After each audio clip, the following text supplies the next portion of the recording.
नमस्कार, जनता टीवी देख रहे हैं आप। आपके साथ मैं हूं अंजलि भंडारी और बात करेंगे देवभूमि उत्तराखंड की। हरिद्वार में पतंजलि योगपीठ की ओर से भव्य आयोजन किया गया, जहां पर पतंजलि गुरुकुलम एवं आचार्य कुलम का रक्षा मंत्री राजनाथ सिंह ने शिलान्यास किया। इस दौरान सीएम धामी सहित कई बीजेपी नेता मौजूद रहे। बता दें आपको कि महर्षि दयानंद जी की 200वीं जयंती और स्वामी दर्शनानंद जी की जयंती के अवसर पर पतंजलि गुरुकुलम एवं आचार्य कुलम का शिलान्यास किया गया। तो उधर उत्तराखंड में आज से राज्य युवा महोत्सव 2024 का आगाज हो गया है। मुख्यमंत्री पुष्कर सिंह धामी ने इस कार्यक्रम का विधिवत उद्घाटन किया। बता दें आपको, ये कार्यक्रम 9 जनवरी तक चलेगा, जिसमें उत्तराखंड की विभिन्न थीम पर ये आयोजित यहां पर किए गए हैं। और साथ ही कार्यक्रम में सामूहिक लोकगीत, नृत्य, पेंटिंग, फोटोग्राफी, योगाभ्यास की प्रतियोगिताएं होंगी। जारी है, ऑनलाइन रजिस्ट्रेशन जारी है। हमारे महिला मंगल दल, हमारे नव युवक मंगल दल, उनका भी प्रतिभाग है। लगभग 1000 से ऊपर हमारे महिला मंगल दल, नव युवक मंगल दलों की प्रतियोगिताएं यहाँ पे होने जा रही हैं। साथ ही जो है ओपन एंट्रीज भी हैं। तो मैं समझती हूँ कि हज़ारों की संख्या में युवा प्रतिभाग करने जा रहे हैं, हज़ारों की संख्या में युवा सेशन लेने जा रहे हैं, हज़ारों की संख्या में युवा जो है अपने आगे के करियर के संदर्भ में मार्गदर्शन लेने जा रहे हैं। तो बहुत ही उपयोगी जो है ये सिद्ध होने जा रहा है। उधर आपको बता दें कि ग्रामीण विकास मंत्री गणेश जोशी ने दरअसल PMGSY के अधिकारियों के साथ देहरादून में विकास कार्यों की समीक्षा बैठक की। और साथ ही ग्रामीण विकास मंत्री गणेश जोशी ने विभाग की ओर से किए जा रहे कार्यों की प्रगति की विस्तार से जानकारी भी ली। बैठक में मंत्री ने अधिकारियों को PMGSY के अंतर्गत आपदा में क्षतिग्रस्त हुई सड़कों का काम जल्द किए जाने के निर्देश दिए। मंत्री ने अधिकारियों को PMGSY के अंतर्गत सड़कों, पुलों के निर्माण कार्यों की समयबद्ध समीक्षा करने के निर्देश भी दिए। प्रधानमंत्री ग्राम संपर्क योजना जो माननीय प्रधानमंत्री जी का एक बहुत बड़ा प्रोजेक्ट है, जिसके माध्यम से 250 तक की बसावटों को हम मुख्य मार्ग से जोड़ रहे हैं। जहां पूर्व में 103 सड़कें हमारी स्वीकृत हुई थी, काम शुरू हो रहा है, वहीं आज नई 108 सड़कें, जिनकी लंबाई 1194 किलोमीटर और उसकी कीमत 978 करोड़ रुपये है, भारत सरकार से स्वीकृत हुई है। शीघ्र उसकी वित्तीय स्वीकृति हमें मिलेगी और इन सड़कों पर काम शुरू हो जाएगा। और जो हमारे शेष बचे हुए गांव हैं, उनको जो है मुख्य मार्ग से जोड़ा जाएगा। उधर शहरी विकास मंत्री प्रेमचंद अग्रवाल ने दरअसल रेसकोर्ट देहरादून में सिंचाई विभाग के ड्रेनेज कार्यों का औचक निरीक्षण किया। और इस दौरान उन्होंने ड्रेनेज कार्य पर हुए अतिक्रमण पर नाराजगी व्यक्त की है। प्रेमचंद अग्रवाल ने इसमें सुधार करने के निर्देश भी दिए। इसके अलावा सड़क पर ऊंचे उठे चैम्बरों को ठीक करने को कहा है। बता दें आपको कि रेसकोर्स में सिंचाई विभाग के करीब 725 मीटर ड्रेनेज का कार्य किया गया है।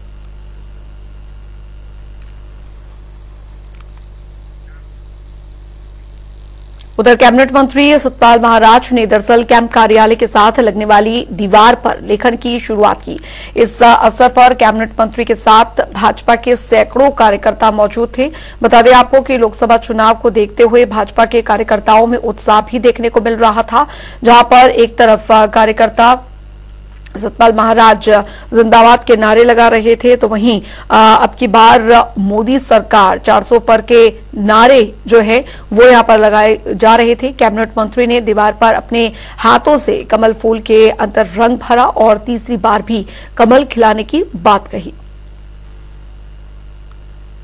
बात है 22 तारीख को जनवरी को अयोध्या में रामलला की प्राण प्रतिष्ठा होने जा रही है।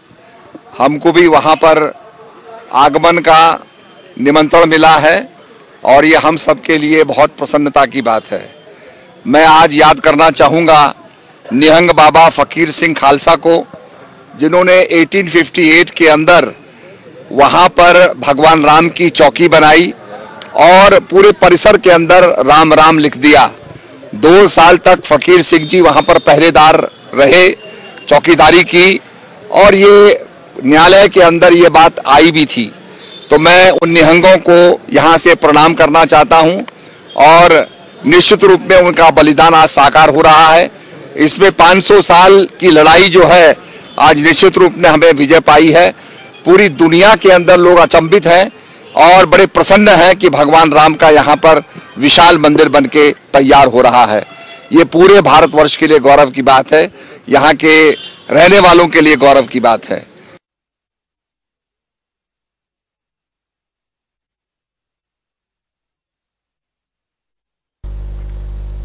उधर पूर्व मुख्यमंत्री हरीश रावत ने social media platform x post किया है और उन्होंने लिखा कि प्रधानमंत्री कृषि सिंचाई योजना में घोटाले के बाद आम है और ये उतना ही बड़ा घोटाला है जितना कृषि उद्यान विभाग में पिछले दिनों सेब के पौधों के खरीद में और उससे पहले दूसरी जो बीज है उनके खरीद में घोटाला हुआ था। इतने बड़े घोटाले और इतने बड़े पैमाने पर घोटाले बिना बड़े मगरमच्छ के संरक्षण के नहीं हो सकते हैं। जब बातें सामने आई तो कांग्रेस ने मामले को जबरदस्त तरीके से उठाया तो कुछ छोटे मछलियों पर कार्रवाई करने को कहा जा रहा है कि भ्रष्टाचार पर प्रहार करना है। वहीं हरीश रावत ने पूरे कृषि उद्यान विभाग में हुए घोटाले की जांच को एक एसआईटी को सौंपने की मांग की है।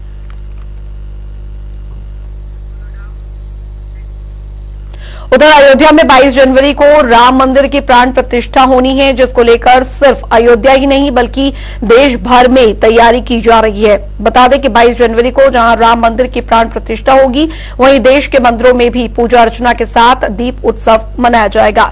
बता दें कि उत्तराखंड की धर्मनगरी हरिद्वार के साधु संतों ने गहरा उत्साह यहां पर दिखाई दे रहा है। साधु संतों ने कहा है कि 500 सालों की कड़ी तपस्या के बाद आज राम मंदिर का सपना साकार होने जा रहा है। इसके साथ ही साधु संतों ने राम मंदिर का विरोध करने वाले राजनेताओं को नसीहत दी है। कहा कि राम मंदिर का विरोध करने वाले पूरे सनातन धर्म का विरोध कर रहे हैं। ऐसे लोगों को भगवान राम के आदर्श सीख लेनी चाहिए।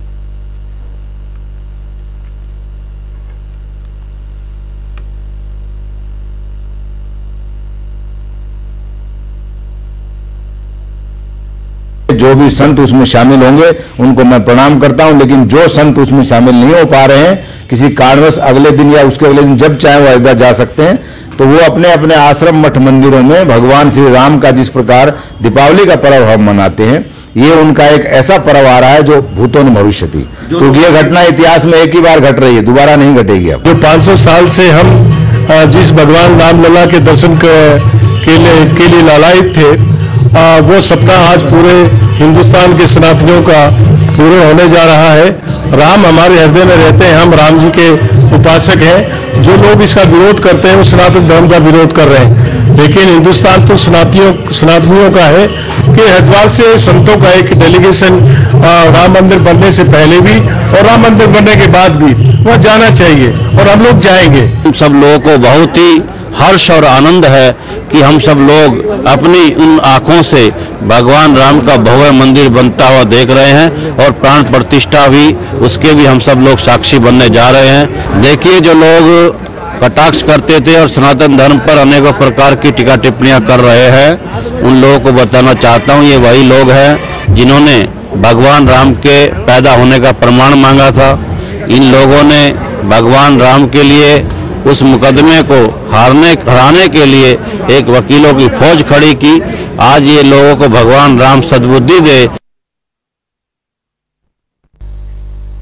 उधर आपको बता दें कि 22 जनवरी में अयोध्या में राम मंदिर की प्राण प्रतिष्ठा को लेकर तैयारियां तेजी पर हैं और अक्षत कलश की शोभा यात्रा के बीच जय श्री राम नाम की गूंज हर जगह सुनाई दे रही है। इस बीच अब घर घर जाकर अक्षत कलश देने का काम किया जा रहा है। वहीं हल्द्वानी में रामलीला ग्राउंड स्थित राम मंदिर में से पवित्र अक्षत कलश यात्रा निकाली गई और इस दौरान महिलाएं अपने पारंपरिक वेशभूषा में नजर आईं। इस दौरान माहौल राममय हो गया।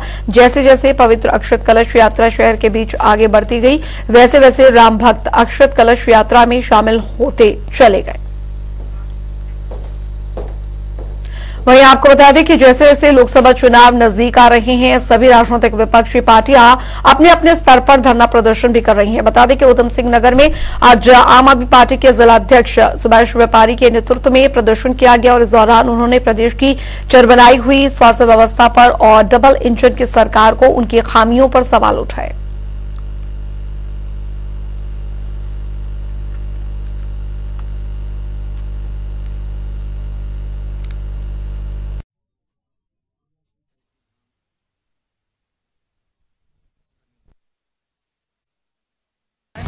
देखिए 6 सूत्रीय मांग को लेकर विगत 3 तारीख से हम लोगों ने ये धरना कार्यक्रम शुरू किया है। गदरपुर विधानसभा की जो अस्पताल हैं, सरकारी अस्पताल, जिनकी स्थिति दयनीय है, जहां मानक के अनुसार किसी भी अस्पताल में व्यवस्थाएं नहीं है, लोगों को दर दर भटकना पड़ रहा है। प्राइवेट अस्पतालों में इलाज के लिए गरीब जनता को जाना पड़ रहा है व्यवस्थापूर्वक। तो इसको लेके 4 दिवसीय धरना कार्यक्रम सरकार को जगाने के लिए आम आदमी पार्टी की ओर से किया जा रहा है।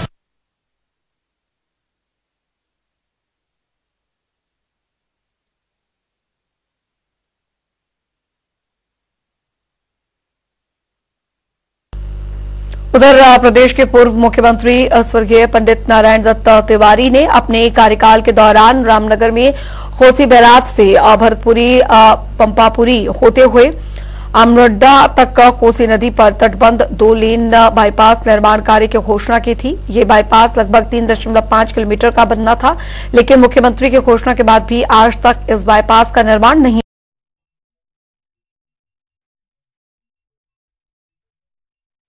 रामनगर को, शहर को जैसे जिस जगह विकास हो रहा है, इसको जरूरत है कि यहाँ पर एक बाईपास का निर्माण भी हो और कोसी जो नदी है उससे बचाव भी हो।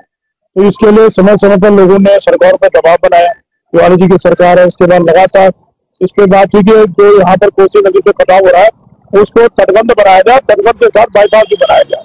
इसमें लोग जो बाहर से आने वाली गाड़ी है बाहर निकल जाए और उससे वन्य जीवों को भी खतरा ना हो। लेकिन दुर्भाग्य है कि वन विभाग और हमेशा हर कार्य विकास के कार्य में थोड़ा अटका रहा है, जिसके कारण विकास के कार्य नहीं हो पा रहे। समय था ये तो माननीय नारायण तिवारी जी की घोषणा थी, लेकिन क्योंकि ये तो फॉरेस्ट की लैंड है, दूसरा इसमें शायद हाथी कॉरिडोर का भी कुछ उसमें मसला है, तो जिसके कारण उसमें आपत्तियां हैं। लेकिन वैसे जो घोषणा के आधार पर वो कार्रवाई जो पत्रावली है वो तो बड़ी हुई है, लेकिन जहाँ तक मैंने कहा ना कि उसमें कॉर्बेट का भी कुछ इशू है, तो उसमें थोड़ा दिक्कत है। ऐसे देखते हैं क्या बताओ।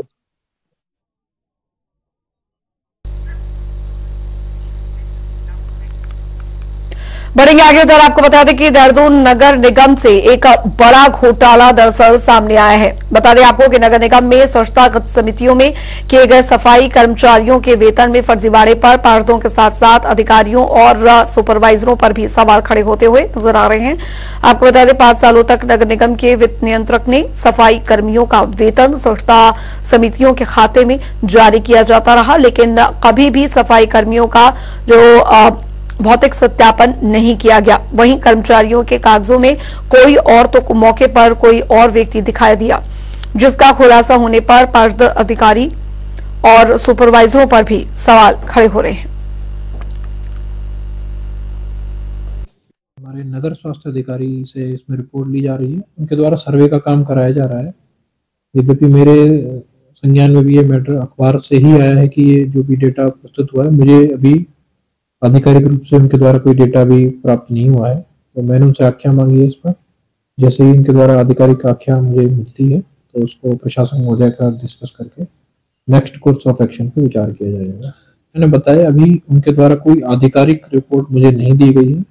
जैसे ही रिपोर्ट प्राप्त होगी तो उसमें सभी संभव विचार जो भी कार्रवाई होगी वो सभी की जाएगी। प्रशासक महोदय के साथ उसमें विचार विमर्श किया जाएगा, सभी दूसरे पक्ष की भी बात उसमें सुनी जाएगी, उसके उपरांत जो भी कार्रवाई प्रस्तावित करनी होगी वो प्रस्तावित करेंगे।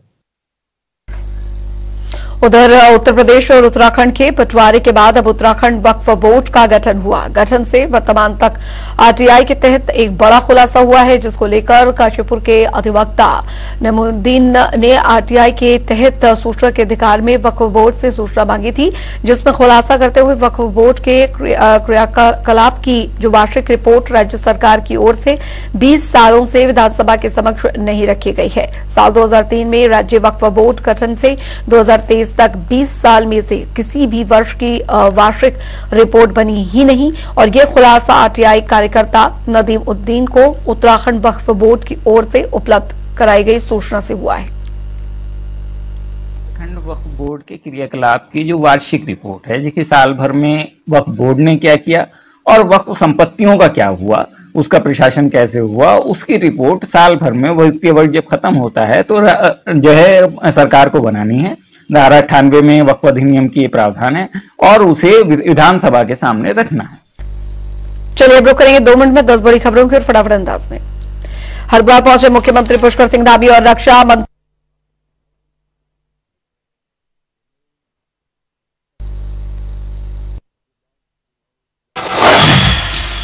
हरिद्वार पहुंचे मुख्यमंत्री पुष्कर सिंह धामी और रक्षा मंत्री राजनाथ सिंह पतंजलि गुरुकुलम एवं आचार्य कुलम का किया शिलान्यास।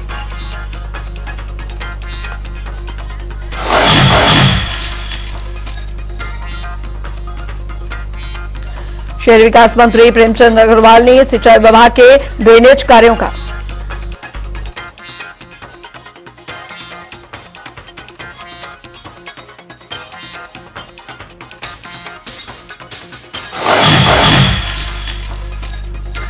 शहरी विकास मंत्री प्रेमचंद अग्रवाल ने सिंचाई विभाग के ड्रेनेज कार्यों का किया औचक निरीक्षण। ड्रेनेज कार्य पर हुए अतिक्रमण पर जताई नाराजगी।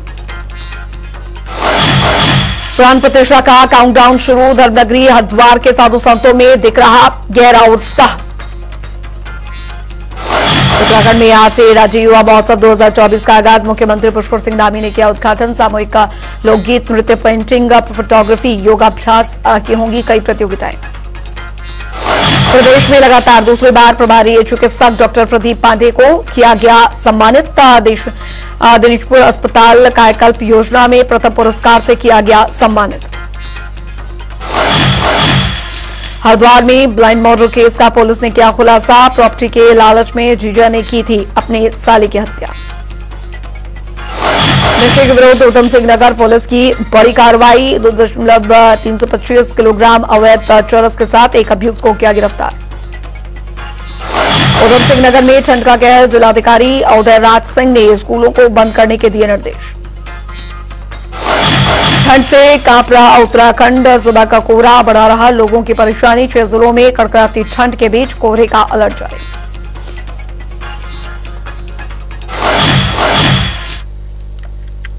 चलिए उत्तराखंड की खबरों में अभी के लिए फिलहाल इतना ही। वक्त एक छोटे से ब्रेक का।